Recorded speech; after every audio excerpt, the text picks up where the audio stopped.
Hello, Amy. Can you tell me if my things have arrived at yours yet?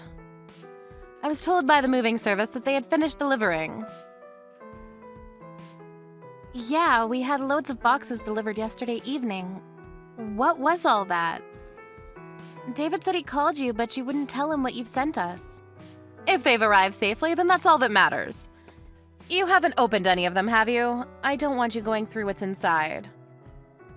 You're not allowed to touch anything. David told me you said you didn't want us opening them over the phone, so I haven't touched any of them.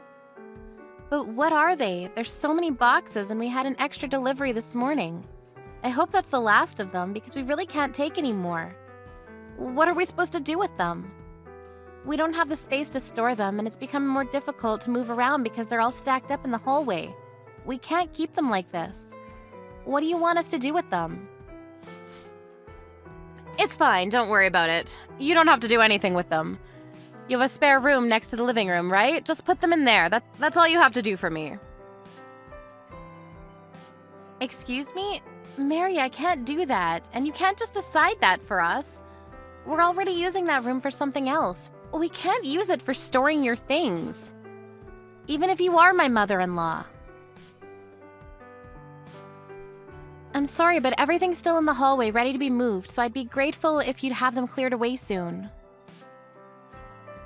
Don't worry, I'll be there soon. I'll tidy everything away myself, so you don't have to do anything.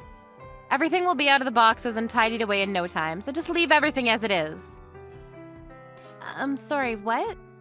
You're coming here to take everything out of the boxes?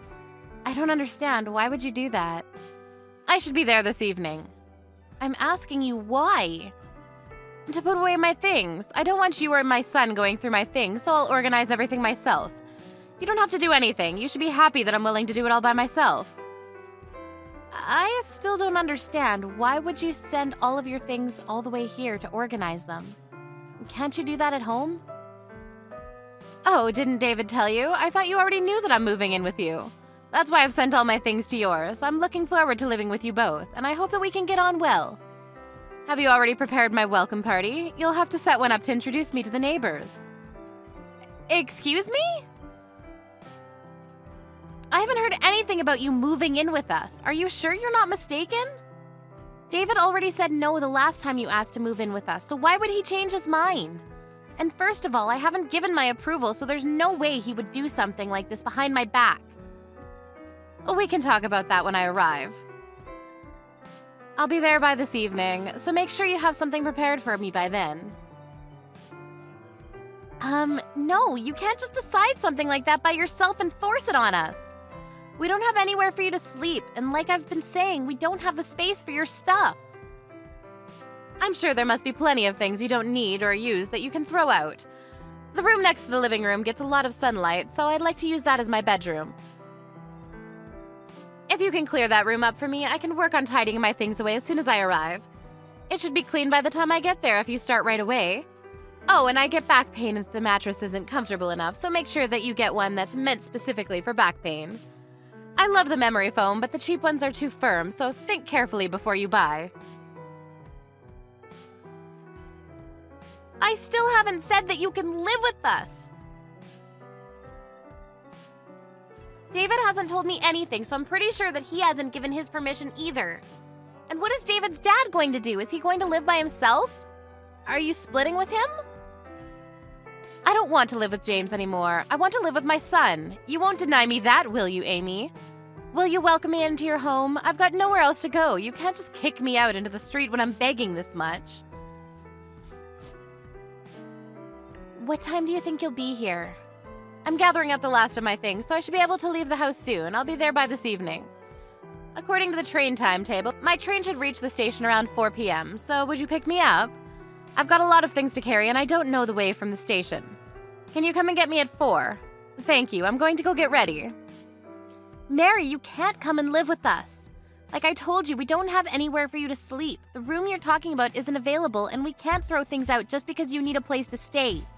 You can't decide this and guilt-trip me into letting you stay.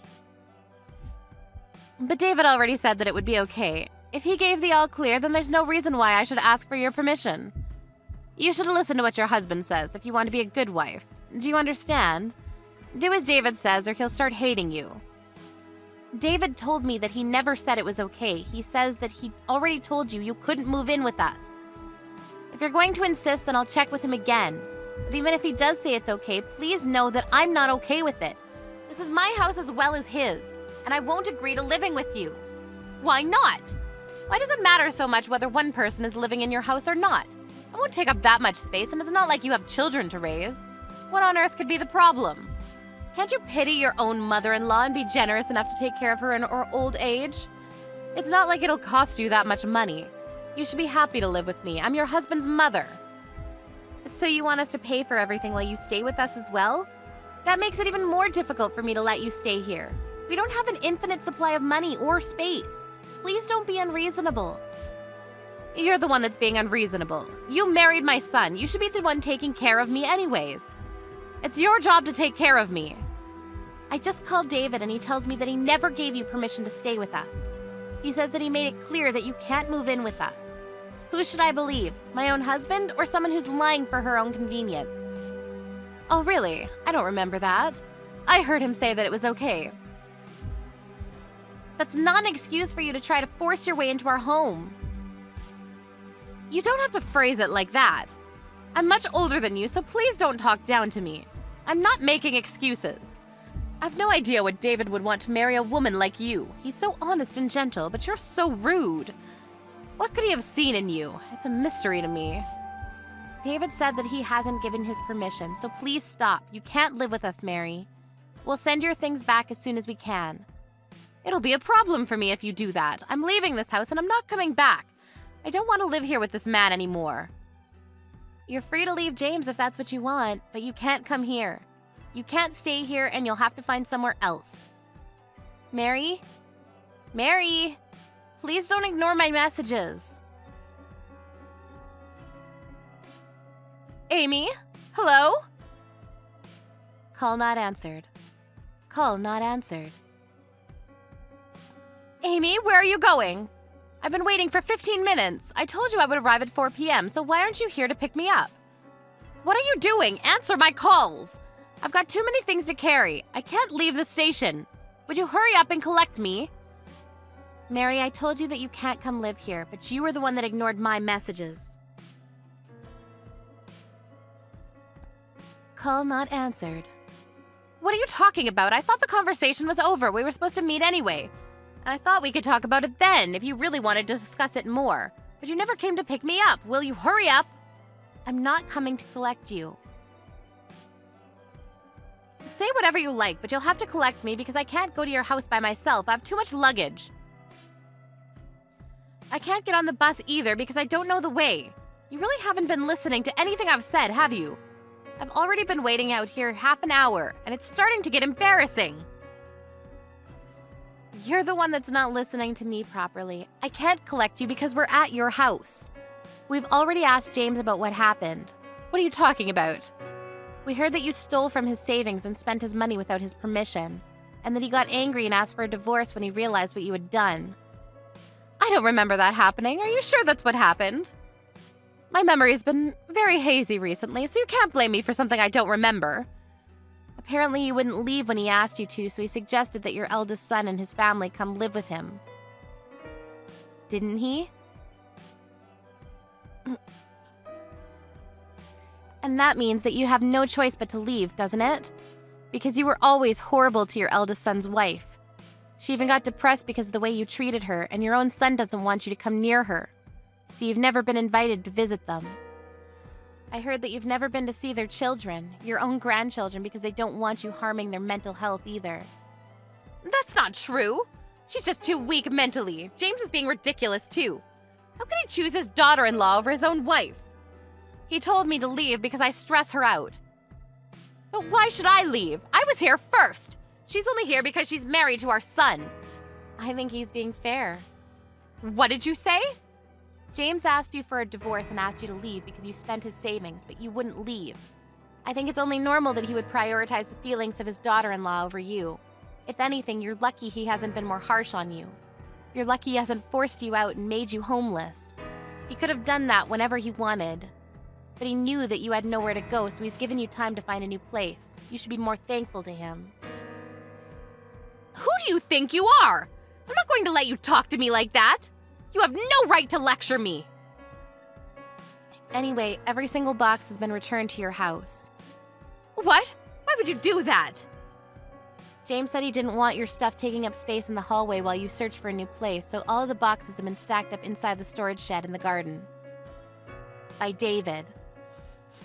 David did that, but I thought he was at work. He was, but when we decided that the best course of action was to send everything back, he left work early for me, because I can't carry heavy loads.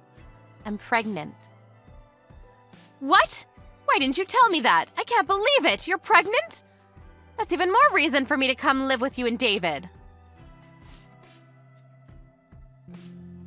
I don't see why that's another reason. You'll need help around the house when the baby comes. You'll be much more at ease if I'm around. You can go straight back to work and leave the baby with me. We're fine. When we're closer to the due date, my mom will be coming to stay with us for a while. She raised 4 children, so she'll be a great help. And I respect her as a mother. And I've already raised 2 fine boys. I raised the man you're married to, so that says something. You'll need someone like me around. I heard from David's dad that you haven't been helping with any of the housework these past few years, and you spend most of your time fawning over a young actor that you recently became a fan of. I don't think I can trust someone who's spent her spouse's savings on buying fan merchandise, and doesn't even feel guilty about it. I don't trust you enough to leave you alone in my home with my child. Why do you know about that? I haven't told David any of that. I heard from James when I asked him how things were going. And when David was moving the boxes, he had to open the heavier ones to lighten the load.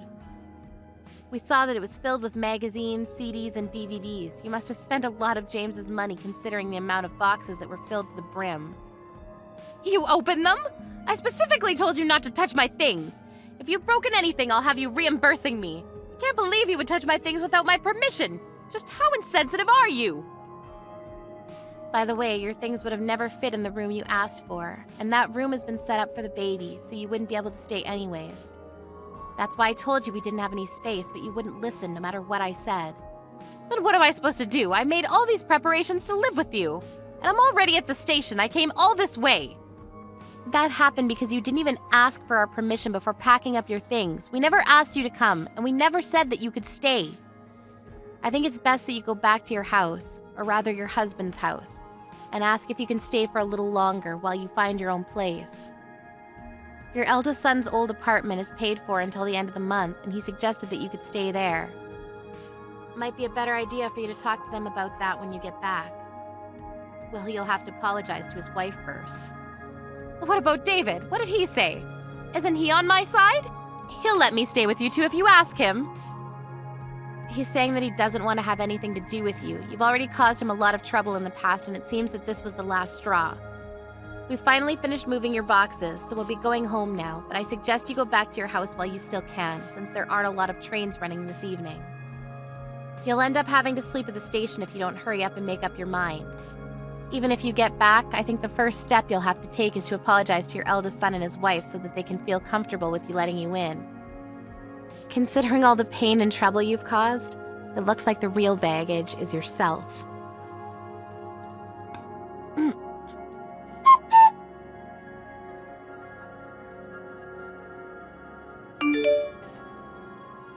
A few days later, Mary ended up having to carry all her luggage back home the way she came. She returned, but by the time she got there, her husband, son, daughter-in-law, and grandchildren were all having dinner. They didn't even let Mary in.